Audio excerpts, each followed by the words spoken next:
En manchette aujourd'hui, l'érosion des berges du fleuve inquiète le député Yves Perron.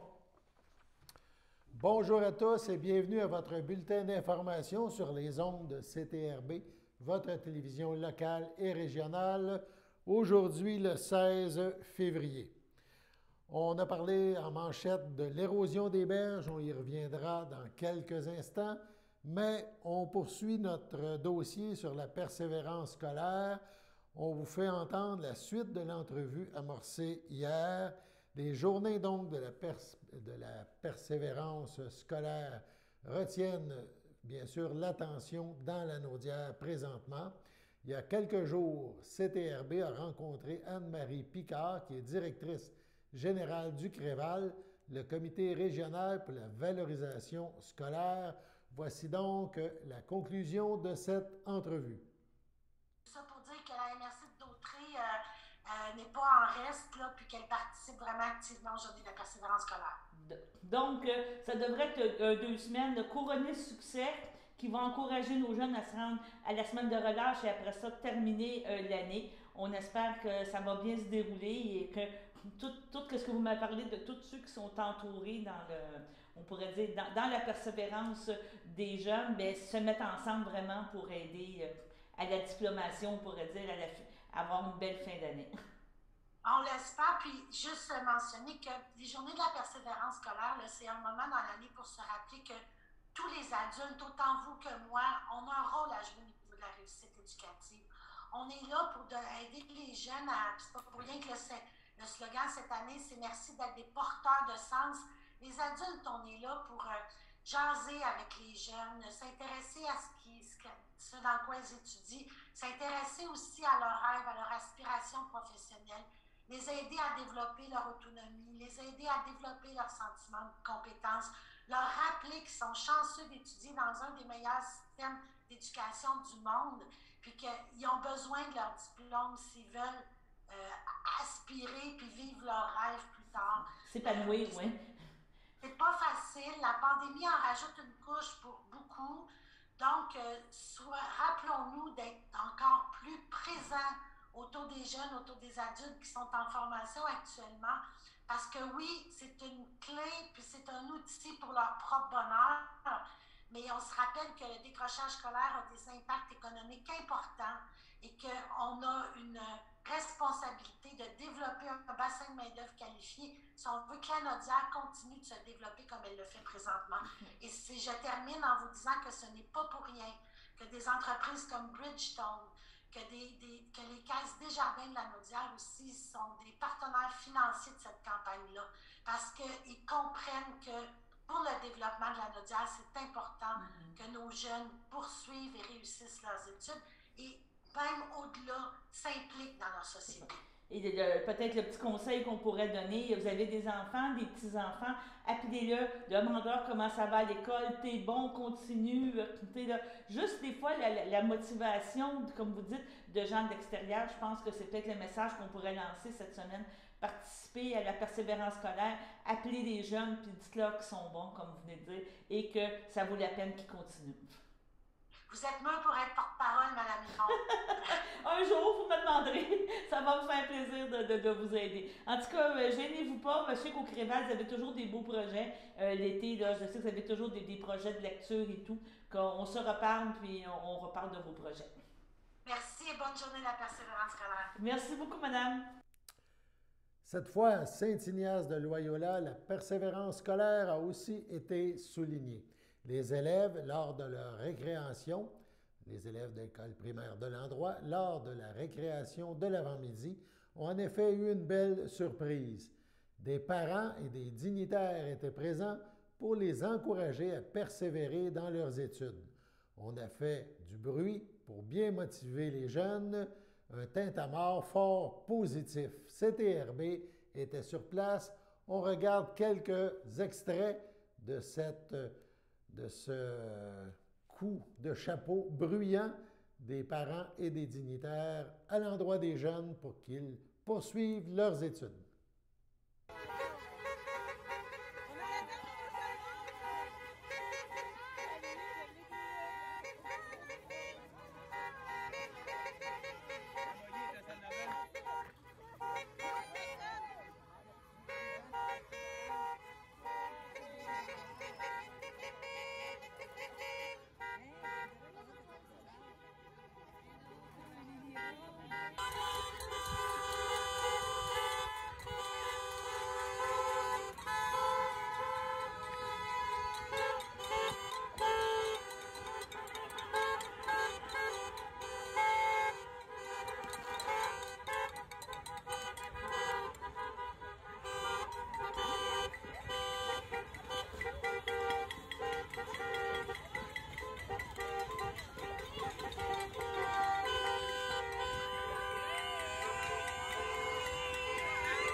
façon originale d'encourager les jeunes à persévérer au niveau scolaire.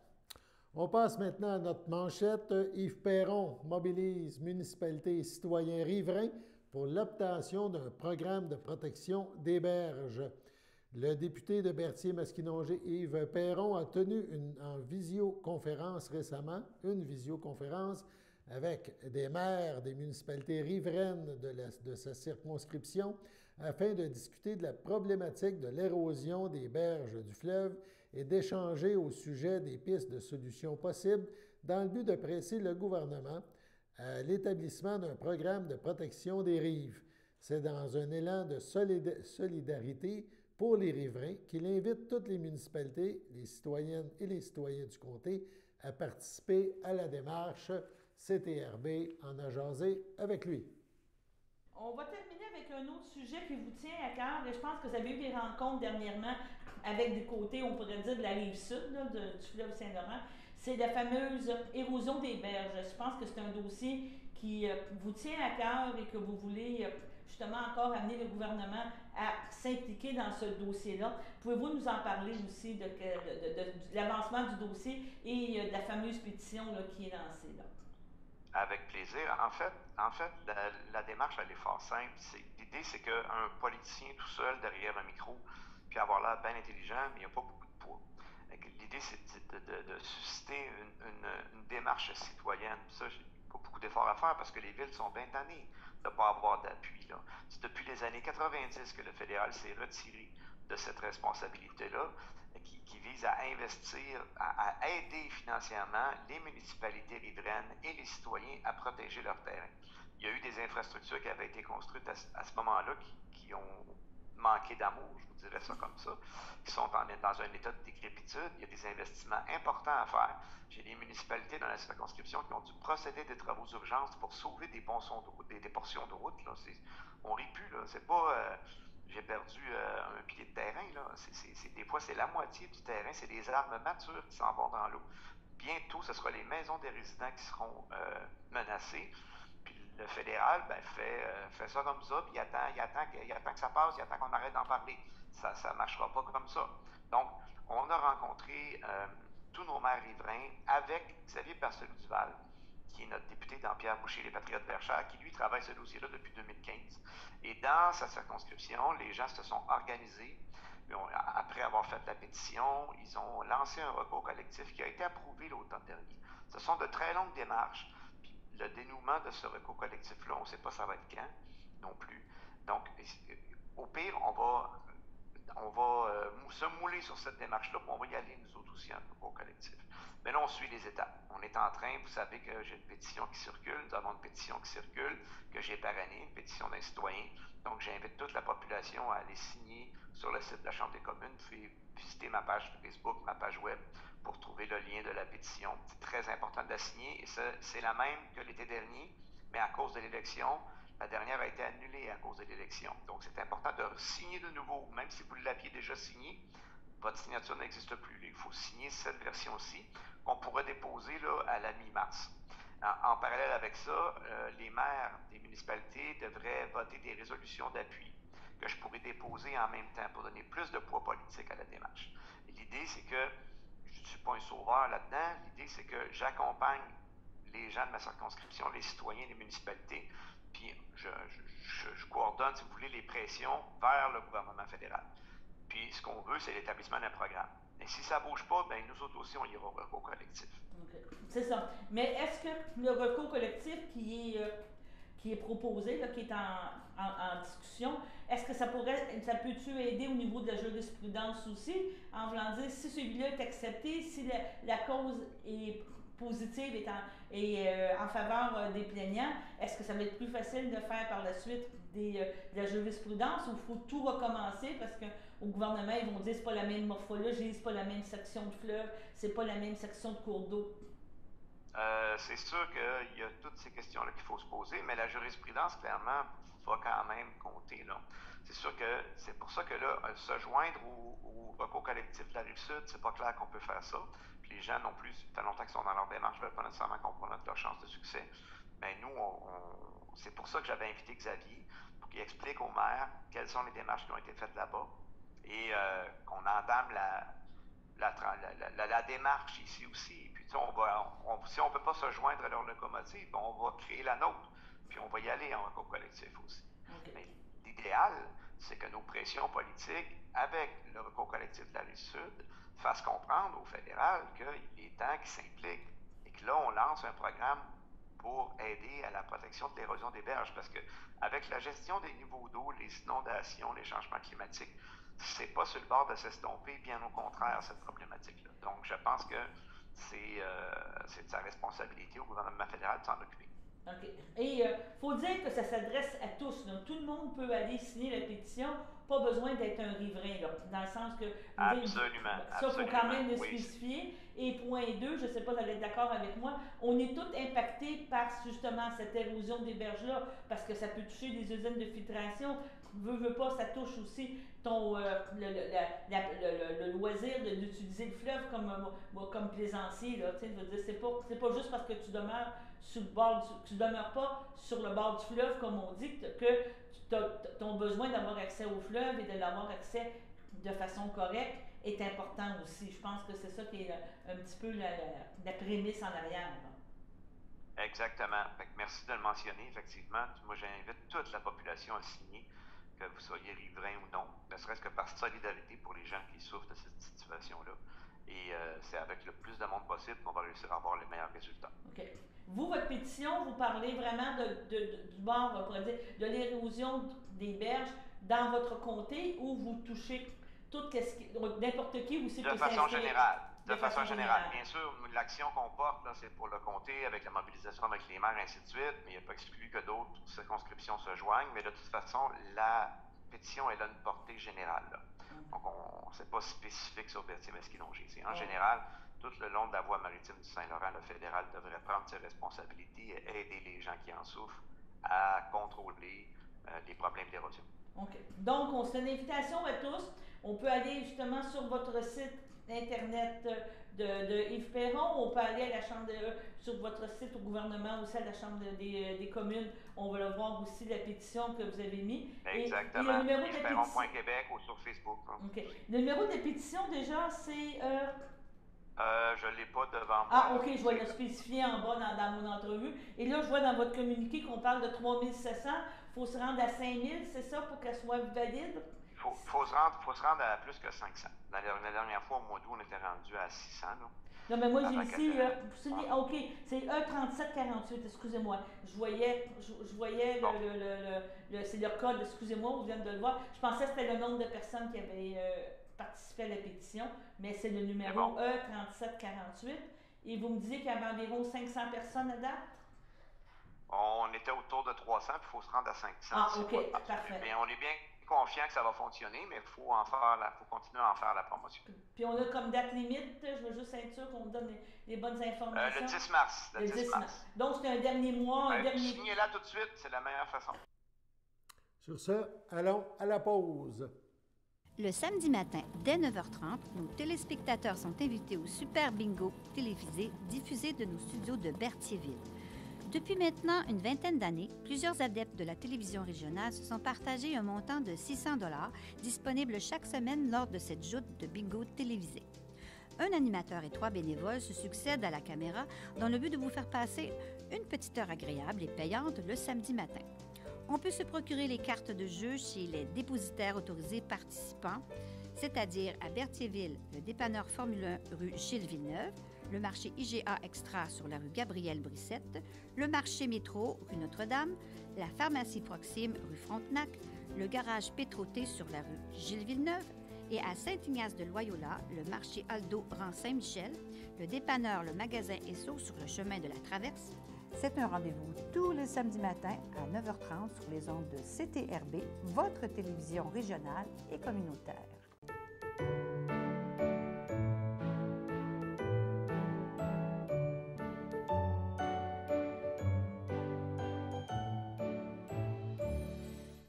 En ce 16 février, les anniversaires, le CABA, le Centre d'action bénévole d'Autrey, souhaite bonne fête à Lucette Mousseau et la FADOC de l'île du Pas souhaite un heureux anniversaire à Lynn Saint-Martin, à Micheline Charbonneau et à Paul-André Blain.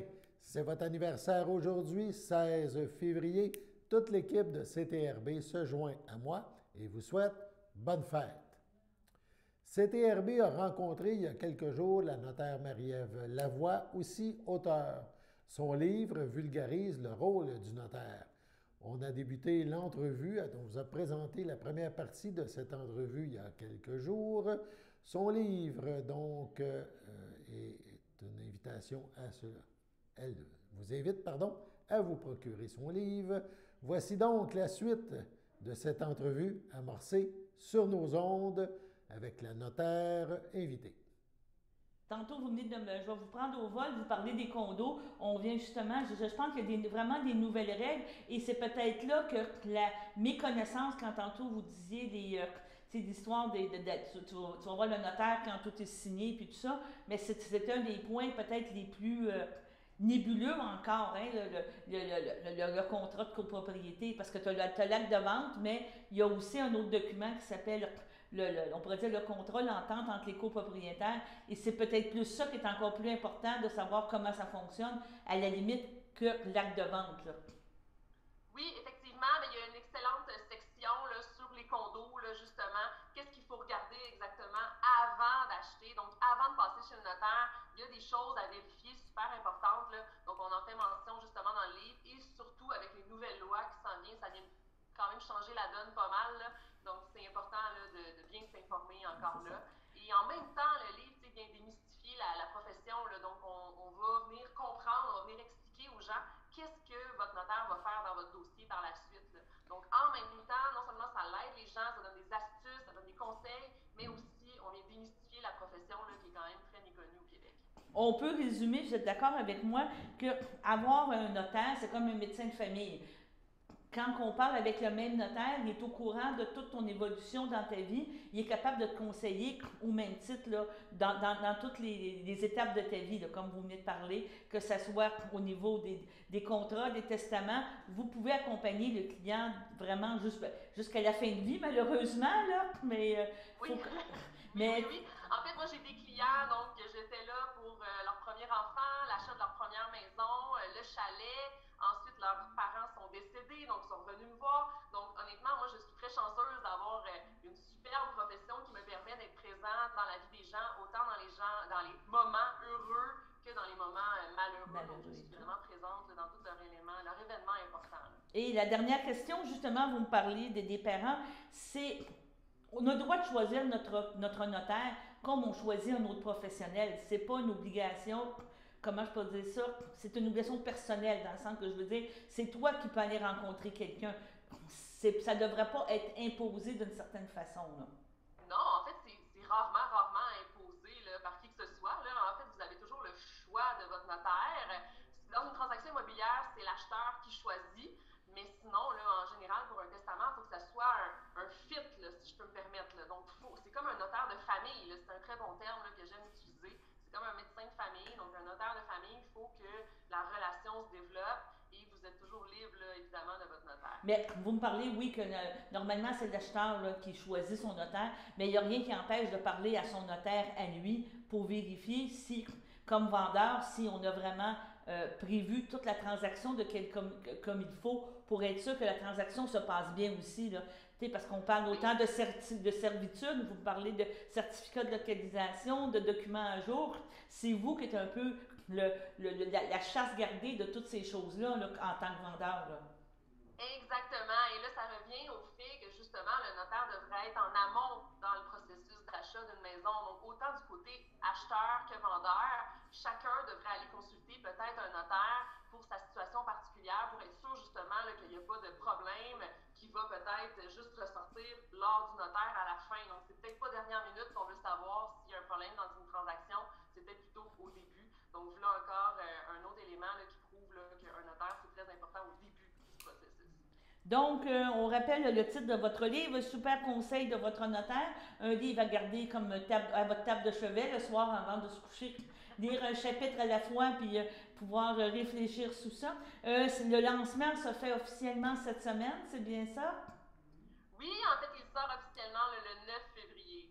Donc, dans toutes les librairies, on peut le commander partout, là, sur tous les sites de vente de livres. On va vous souhaiter bonne chance. Je ne sais pas si ça va être votre premier ou votre dernier, mais continuez dans la bonne veine. C'était très intéressant de vous parler aujourd'hui. Puis, on va vous suivre dans votre carrière littéraire en termes de notaire.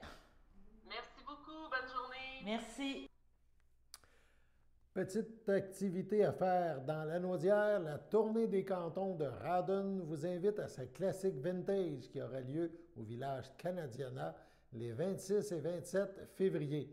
La tournée des cantons de Rawdon, la TDCR, invite la population de la Naudière à participer à la classique vintage le week-end donc du 26 et 27 prochain en s'associant au village Canadiana. La TDCR permettra aux skieurs de fond, aux racketteurs et aux marcheurs de pratiquer leur sport favori et de vivre une expérience sportive inédite en découvrant ou en redécouvrant un joyau de la municipalité de Rawdon, site de tournage de nombreux films et séries de télé historiques. C'est à partir du site exceptionnel du village Canadiana que partiront et arriveront les différentes randonnées proposées, soit un 5 km, un 12 km et un 25 km de ski de fond, un 3,3 km en raquette et une randonnée pédestre dans les rues pittoresques du village. Le tarif participé de 25 $ par personne, c'est gratuit pour les moins de 18 ans. On vous invite à payer sur place en argent ou au moyen d'un code QR sur un téléphone cellulaire à l'accueil. Aucune inscription n'est nécessaire, mais il est recommandé de signifier sa participation sur la page Facebook de l'événement. Il est à noter que le passeport vaccinal sera exigé lors de l'accueil des participants, compte tenu des exigences des autorités sanitaires. On vous invite à vous habiller comme dans le bon vieux temps. Pour pimenter la journée, les participants sont invités à revivre leur propre jeunesse sous le thème « Habille-toi comme dans le bon vieux temps », en sortant des boulamites, leurs bas de laine, leurs knickers en corduroy, leurs chemises carottées, leurs bottines à 3 trous et leurs raquettes en babiche, ou encore tout autre accoutrement qui était à la mode dans leur jeunesse. Les nouveaux propriétaires du village Canadiana sont heureux de faire revivre cet espace unique. Avec la tenue de la classique vintage au village, nous souhaitons renouer avec la population de Rawdon et des environs et permettre aux skieurs de ski de fond, raquetteurs et aux marcheurs de se replonger dans le passé et vivre avec nous une journée inoubliable, a indiqué Thibault Chameau, l'un des 3 copropriétaires du site. Après une interruption bien involontaire, la TDCR est heureuse de reprendre l'un de ces événements forts dans une formule renouvelée et inclusive, affirme Lise Lacouture, qui est présidente du conseil d'administration de la TDCR. La thématique vintage ajoutera certainement une touche ludique à ce week-end sportif. La classique hivernale est organisée chaque année par la TDCR pour faire découvrir les sentiers qui composent son réseau de quelques 50 km pour inciter les gens à pratiquer une activité sportive de façon sécuritaire et encadrée et pour recueillir des fonds qui permettent de développer et d'entretenir des sentiers, de tracer les pistes de ski de fond et de fat bike et d'améliorer la signalisation et la sécurité. C'est donc un rendez-vous les 26 et 27 février prochains pour un week-end plein air au village Canadiana à Rawdon. Allons maintenant à la pause.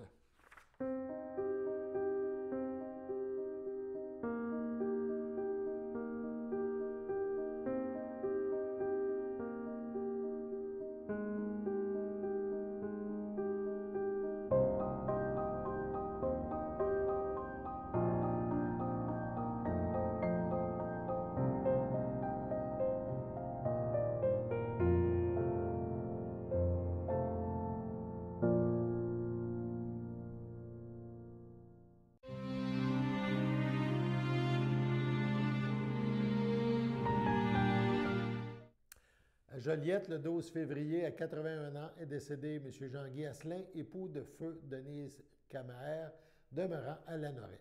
L'ayant précédé son petit-fils Thomas, il laisse dans le deuil ses enfants, Christian, Julie, André et Sébastien, ses petits-enfants, Alexis, Anaïs et Rosalie, ses sœurs et frères, Jeanne, Normand, Yvette et Alain, ainsi que leurs conjoints-conjointes, ses beaux-frères, Gilles et Richard, ainsi que plusieurs neveux, nièces, autres parents et amis. Étant donné les mesures sanitaires en vigueur, les cérémonies se feront sur invitation seulement. À Pierre-le-Gardeur, le 7 février, à 93 ans, est décédée Mme Lucienne Durand, épouse de feu Lucien Dubois, demeurant à Repentigny, autrefois de Saint-Cuthbert. Elle laisse dans le deuil sa fille, Dany Dubois. Yves Bellemare lui a précédé dernièrement sa fille Ginette Dubois, Réal Lambert, ses petits-enfants Stéphane Lambert, Chantal Desrochers, Danick Lambert, Nelly Généreux, et ses arrière-petits-enfants Alexandre, Élodie, Frédéric Coralie, Marc-Anthony, sa sœur Muriel Durand, feu Jean-Paul Pagé, ainsi que plusieurs autres parents et amis. Un accueil se fera samedi le 19 février dès 13h au complexe funéraire Thériault à Berthierville. Suivra une liturgie en la chapelle du complexe à 15h. Les cendres de Mme Lucienne Durand seront déposées au Columbarium F. Thériault de Berthierville. Sur ce, passons à la météo.